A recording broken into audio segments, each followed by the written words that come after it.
All right, so hopefully you can all see my screen and see the electrophilic addition. So the first part of this slide is nothing new to anybody here. Okay, we have a Markov-Nikov addition. So this is 2-methyl-1-butene. We do a Markov-Nikov addition. We make a carbocation. We have a nucleophilic attack. And we end up with this compound, which is 2-bromo-2-methylbutane. However, what if you have a conjugated diene? Now you see I started scribbling in the arrows already. I'll erase them.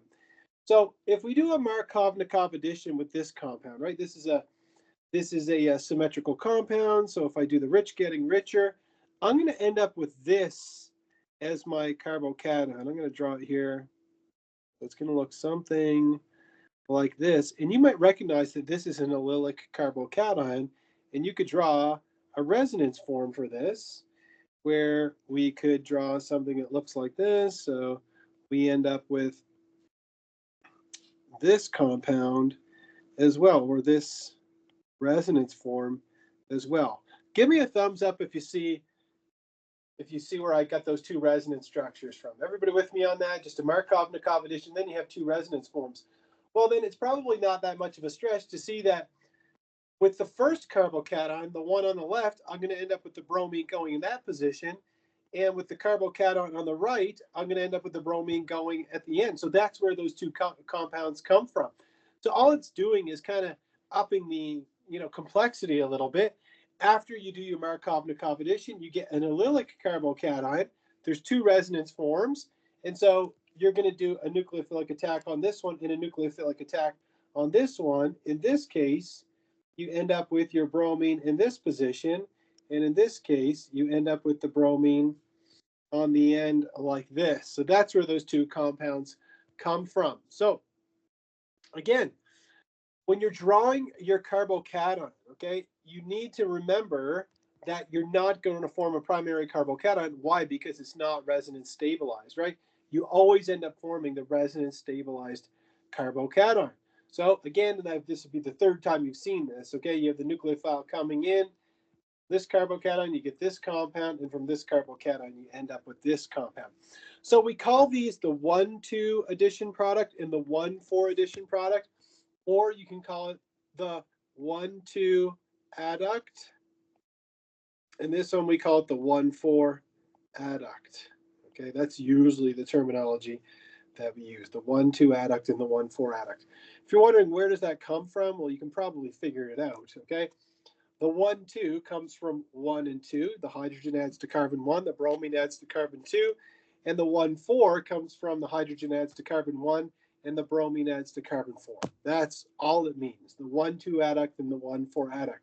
So really, when you have a conjugated system like this one here, you add the hydrogen, the proton, to get a resonance stabilized carbocation, and then the nucleophile can come in and attack wherever the positive charge may be.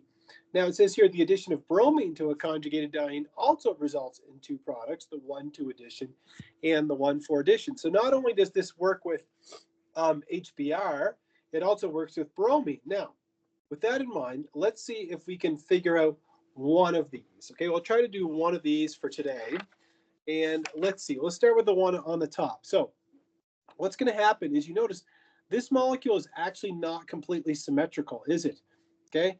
If there was a methyl group here, it would be completely symmetrical, but there isn't a methyl group here. So we're going to have to do quite a bit of work to solve this particular problem. So what I'm going to do, if you will allow me, is I'm probably going to take up the whole slide just to solve this one problem, and then we'll do this one on a blank page after. So I'm going to start by redrawing my HCl molecule so I can draw a proper mechanism. And first, I'm going to add to this carbon over here to make a resonance stabilized carbocation. So I'm going to get my nucleophilic attack. The chloride is going to end up being my leaving group, and I'm going to draw the carbocation that results. So I end up with something that looks like this. And there's my methyl group. And this is a resonance stabilized carbocation, isn't it, right? So this is allylic. So we'll draw the resonance form. Maybe I'll use a different colored arrow for the. There we go. So let's draw the resonance form, which is going to look like this. So now I'll have the double bond over here. And now my positive charge is going to be over here. Everybody with me on that? Give me a thumbs up if you're with me so far. Okay, cool. All right, so just did a Markov-Nakhov addition, drew the two allylic carbocations, and now, after nucleophilic attack at this carbon, or this carbocation in this one, so I'm going to draw the chloride ion, and I'll draw a chloride ion here. And I'm just going to delete this resonance arrow. And so we could have nucleophilic attack occurring here, or we could have nucleophilic attack occurring here.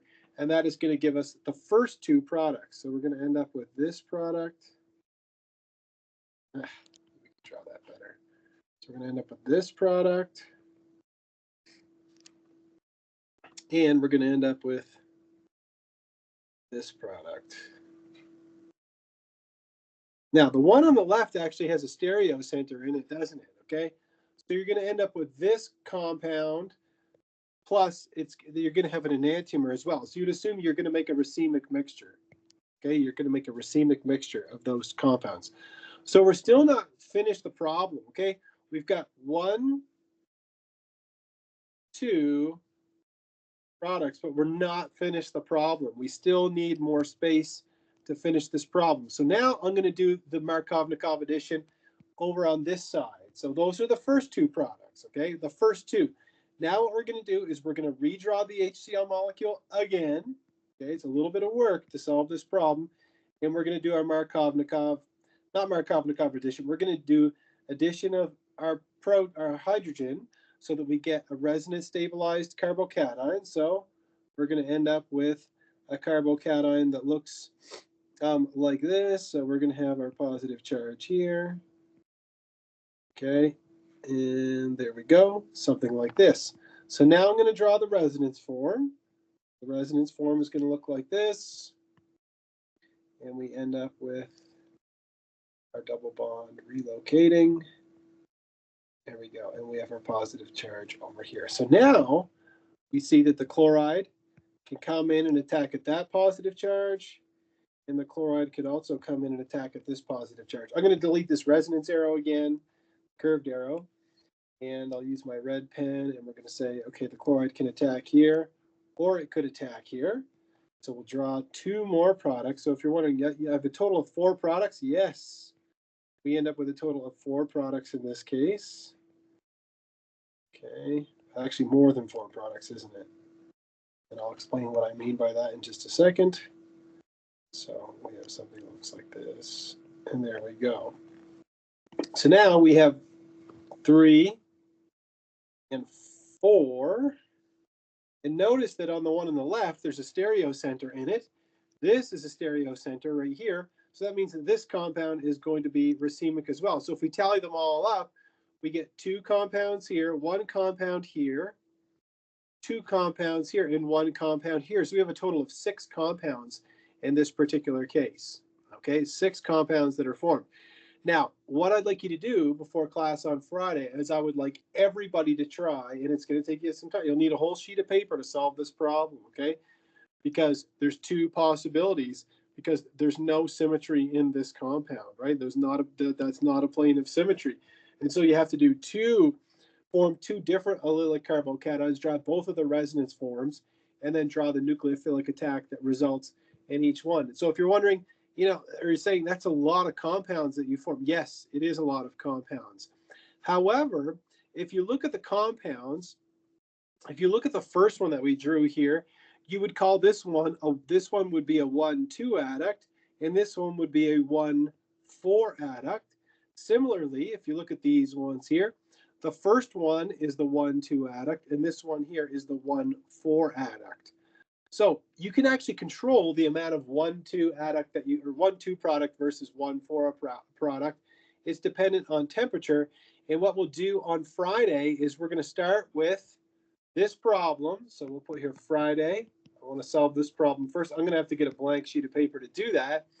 And then after that, we're going to take a look at the thermodynamics of these reactions, or this reaction, and see how you can get predominantly the 1,2 adduct versus the 1,4 adduct, and I'll go over the explanation for that. And then if you really want to prepare for Friday's lecture, what you could do is read the section on section 16.7, which deals with the Diels-Alder reaction, which is going to make up probably 95% of the lecture on Friday. Is just going to be about the Diels-Alder reaction. It's the last concept that we cover in this chapter.